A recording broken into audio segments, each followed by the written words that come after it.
আসসালামু আলাইকুম। আমি একে মুজিবুর রহমান। আজ বের হয়েছি গ্রাহকের অভিযোগ সমাধানের জন্য।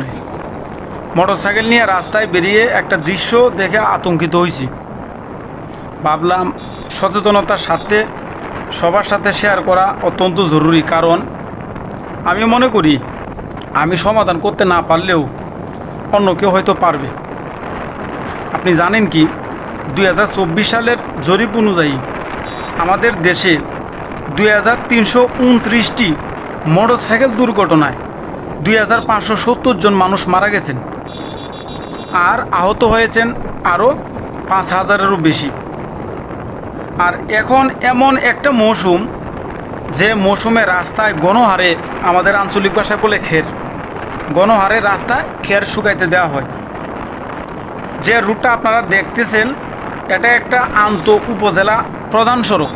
এই এলাকায় সামাজিকভাবে রাস্তায় খড় শুকাইতে দেওয়া হয়। একটু ভাবুন, হঠাৎ যদি ব্রেক করার প্রয়োজন হয় তাহলে কি হইতে পারে। আসুন তাদেরকে বুঝাই, যারা এমন দায়িত্বহীনতার পরিচয় দেয়। তাদেরকে বলি, এটা শুধু খড়েই না, বরং মৃত্যুফাত। আসুন নিজে সচেতন হই এবং অন্যদের সচেতন করি। আজ এ পর্যন্তই। আল্লাহ হাফেজ।